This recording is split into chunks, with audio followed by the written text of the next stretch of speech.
Hey everybody, welcome back to Tim Talks. Appreciate you guys being here. Thanks so much. Today we're going to talk about after all the work you've done the research finally, now you land a job, been to the interview, you've got through everything and now you're at the job, the first day of the job.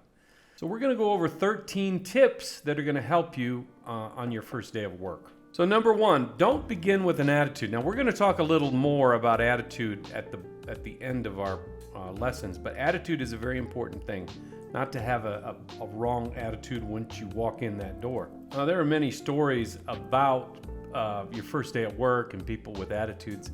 Now you may start out, here's a story, here's one. There were two people that were hired and they were doing great. The first week, 2 weeks, they were doing great. And then after they realized what was involved and they got settled in, the day-to-day grind, so to speak, they started to get sulky, irritated, even to the point of being adolescent in nature. So their attitude changed after a while because maybe they didn't realize what they got into or realize how the job would affect them. So it's important to know that kind of information before you start the job. That's why when we talk about studying or working on getting the job during your research phase, you got to know what the company culture is about. So that's one of the things you have to try to avoid. You don't want to become partners with someone or have a friend that is going to be sulky and attitude and a problem. That's not going to help you in the long run. That's not going to help you to get to where you need to be in the job in the company you're now with. So even if that does happen, if somebody rubs you the wrong way at work and somebody that you just met, somebody you don't know that well, they could rub you the wrong way and you could get irritated. But it's important to not show that kind of irritation, to not show that kind of attitude when you're there at your first couple weeks, especially the first 90 days. Or any time actually, but it's very important. Maybe they're trying to test you out, see what kind of things irritate you, to see where you're going to be.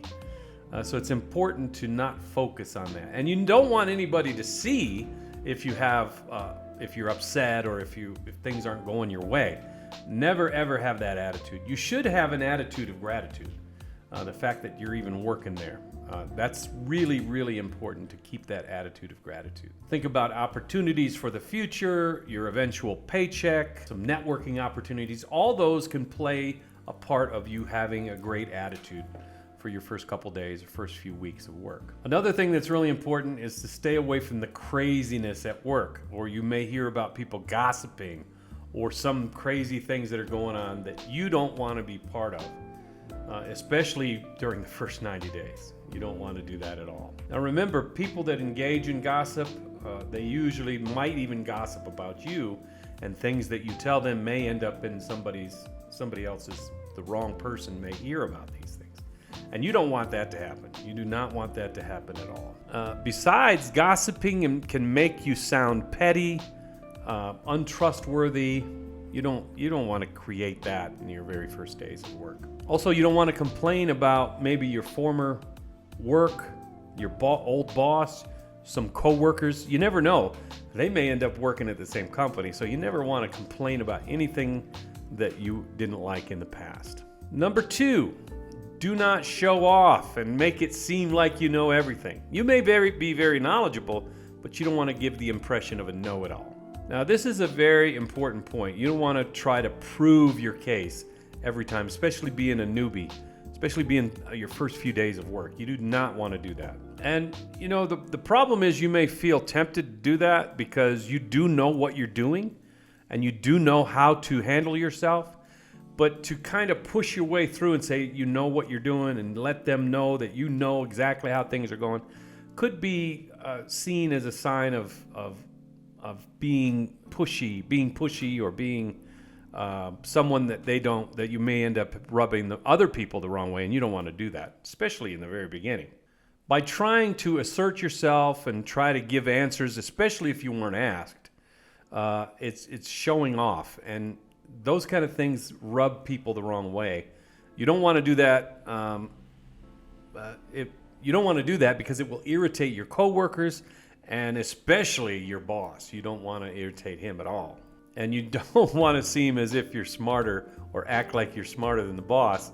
And you don't want to say things like, well, in my opinion, those things, you got to not do those things. So with time, you will be accepted and you will be seen as someone who is knowledgeable.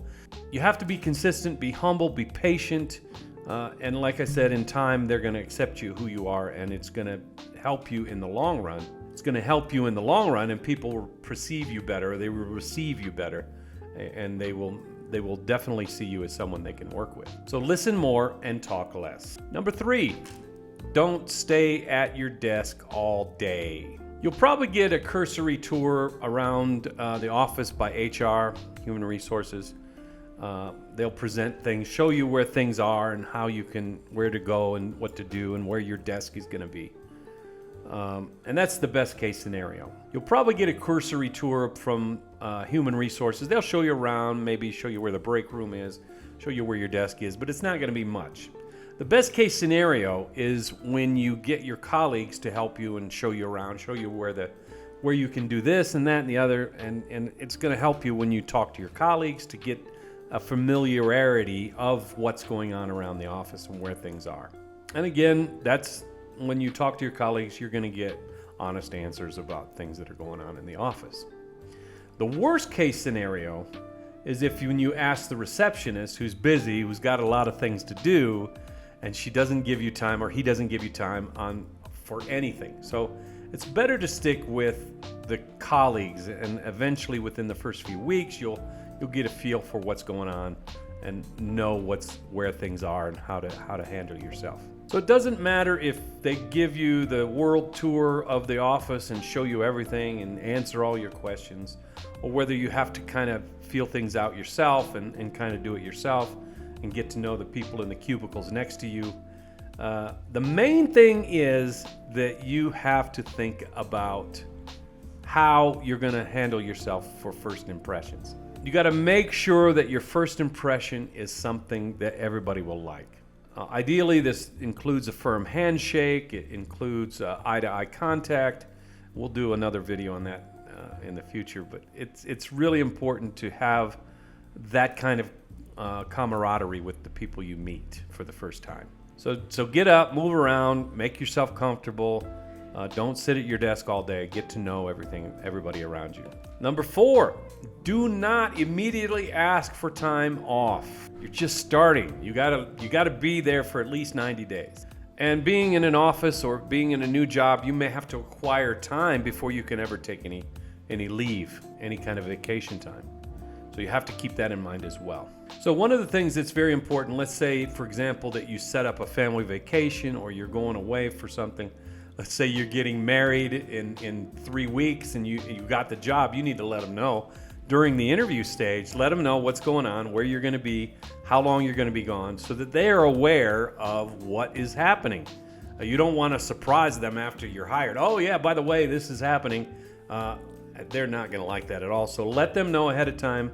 Remember, knowledge and talking with each other is going to be the best solution for any kind of a problem that comes up. So let them know in the interview process what's going on.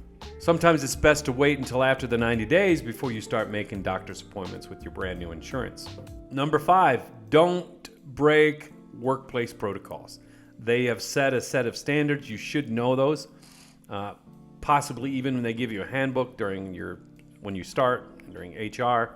Be sure to read that, find out what the protocols are there at work. Don't violate them.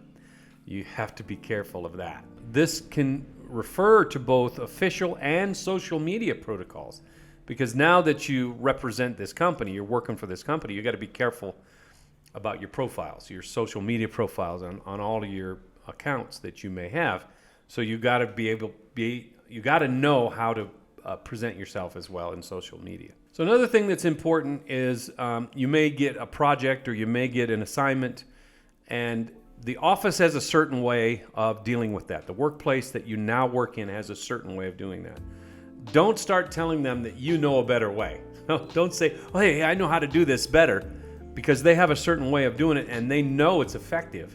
You've got to wait till you're there for a while before you can do that. You got to build up your own reputation to show that you know what you're doing and you can handle yourself before you start suggesting any changes whatsoever. Then there's the no-brainer, like you don't want to wear strong scents to work. You don't want to bring tuna fish and salmon and these aromas once you take it out of the microwave from the break room and now the whole place smells.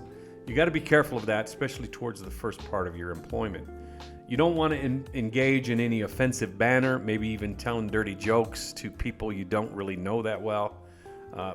You never should tell dirty jokes on the job anyway. That can become a problem that will haunt you and may even get you to lose your job. So be careful with that, and especially in the beginning. You got 90 days to prove yourself, so take those 90 days and tread lightly. Make sure they're good. Make sure everything you do is on the up and up. Don't talk about money. Don't talk about how much you make, or if you know about what somebody else makes, don't talk about that. That's an office no-no. That's something you got to steer away from.